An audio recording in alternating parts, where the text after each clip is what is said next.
A happy and a safe Thanksgiving is an American tradition, right? Well, unfortunately, the safe part can be really tricky this time of year. And that's because along with the turkey and greens and dressing and sweet potato pie, the holiday carries with it certain dangers. So let's take a look at some of the most common safety hazards during Thanksgiving. There's everything from minor fires to knife wounds and, of course, food issues. And here to talk about some of the dangers and how we can avoid them, we welcome Dr. Owais Durrani, and he is an emergency medicine physician and self-described health policy nerd, and he joins us live from Houston. Welcome to BNC Live, and happy Thanksgiving, Doctor. Thanks for having me, and happy Thanksgiving to you as well. Thank you so much. Well, one major Thanksgiving Day hazard is burns. And now, we're not just talking about like a little red finger spot. We're talking about something pretty serious. So just tell us, what kind of burns do you see in the ER in a typical Thanksgiving? Yeah, absolutely. I love seeing my patients, but Thanksgiving Day and, other holidays or days, I really don't want to see you in the emergency department. And as you mentioned, burns are one of the most common things we see. A lot of us don't cook throughout the entire year, and then this week comes along and we get that go-getter attitude and want to cook for the entire family and extended family, and we suffer injuries. Burns are common just because there's so many dishes being made in the kitchen. So lots of hand burns is what we see. I always tell my patients to wear mittens in the kitchen whenever handling hot objects. Also wearing clothing that's not loose. Loose clothing can get stuck onto objects, cause spills and whatnot, and burns as well. Some of the more dangerous things we see, though, is folks frying their turkeys, deep frying them, and always do that outside, and always make sure that that turkey is fully thawed, because when that turkey has a lot of cold liquid in it, cold moisture, and that interacts with that hot oil, that can lead to some of those explosions and videos we see and lead to more of the severe burns and life-threatening injuries. So always being cautious, and whenever you are cooking, making sure that those folks that aren't necessarily helping with the cooking part of things aren't in the kitchen, because that just leads to more distractions. Some great suggestions. Yeah, it seems like every year in the news you hear of someone's house burnt down because they fried their own turkey. When we talk about burns, though, how do we gauge them? Burns, cuts, how do we know when it's just something we can take care of around the house, or when it's something that actually warrants a trip to the hospital or a 911 call? Yeah, absolutely. It's difficult to tell, but I tell, my patients, if you start to blister, if your skin starts to turn white, or if you're not able to feel a certain part of your skin, that's when you need medical attention. If it's a quick touch against a hot object and your skin just gets a little red, no blistering, you can still feel things, I just say place some antibacterial ointment on it and wrap it up in some gauze, and then you can take care of that at home. Same thing goes for cuts. If it's a minor cut, the bleeding stops and you don't see any penetration under the kind of superficial skin, then it's okay to stay home and putting a Band-Aid on it. If it's continuing to bleed, or you see bone, or you see kind of the deeper kind of parts of your hand or whatever object got cut on your body, then go ahead and see the emergency department. And we referenced house fires earlier. The National Fire Protection Association says about 40% of all Thanksgiving home fires are the result of unattended cooking. How does that stack up to what you see?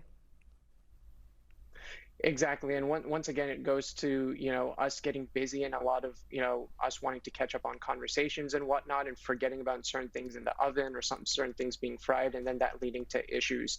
And, once you get panicked with, something burning or something that's been in the stove for too long, other things kind of follow, and that leads to a chain reaction. So I always say, focus on the task, assigned task, and then, make sure that we are able to socialize after all the cooking's done and we have a safe and healthy holiday.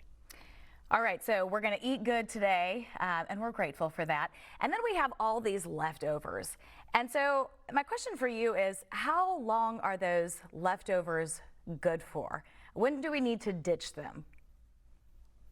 Yeah, so one of the most common things I see is we all love seconds. And so you'll have your big meal and then you'll leave stuff out because you want it, after the football game in a couple hours. That's a big mistake. Make sure you put all that food in the refrigerator, get it to the temperature that it needs to be at, and then rewarm it. Even a few hours out on the counter can lead to bacterial growth, and that leads to food poisoning, and then you end up in the emergency department. So after that initial eating, make sure you put it in the fridge, and I'd say about 4 to 5 days total for most things. After that, it's time to let it go and start over again.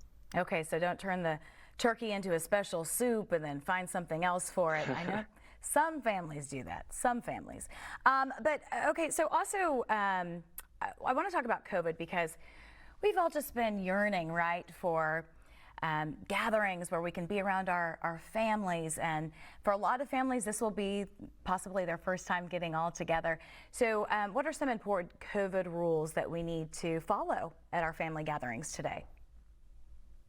Yeah, it's an exciting time. We're in a much different place than we were just a year ago with vaccinations and some of the therapeutics that we have, but we still have to be cautious. We're still in the midst of a pandemic. I hope most of the viewers watching have been vaccinated, but if they haven't, they need to be particularly careful. So if you're, vaccinated or unvaccinated and you don't feel well, you have a fever, you just feel worn down, the safe option is, to get that rapid test, make sure you're not infecting others.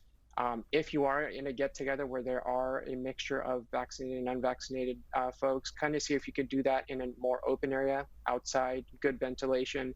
And then, of course, keeping an eye on the basics, things like hand hygiene and masking when appropriate.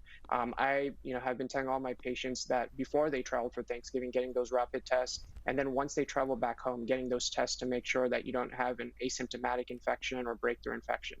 And then the other thing is, we might come into contact with those family members or extended friends that aren't vaccinated, and just telling them about your experience of getting vaccinated. And it might be something as simple as they don't know what that 24 to 48 hour period after being vaccinated looks like, and telling them how it was for you. And maybe sharing that experience will get them to get that vaccine and get that booster or get their kids vaccinated. And so just having those open conversations, I think, is important during the holidays as well.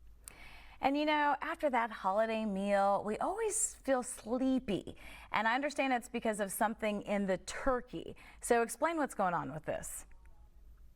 Yeah, so the turkey and a lot of the foods we have are very carb rich, and so when you eat those foods, your body expends a lot of energy to digest those foods and kind of get the nutrients out of it, and so that's why you feel worn down and tired. A nap is totally fine, and getting up and then maybe having another snack afterwards is totally fine as well. Today, I tell people you can forget about your diet.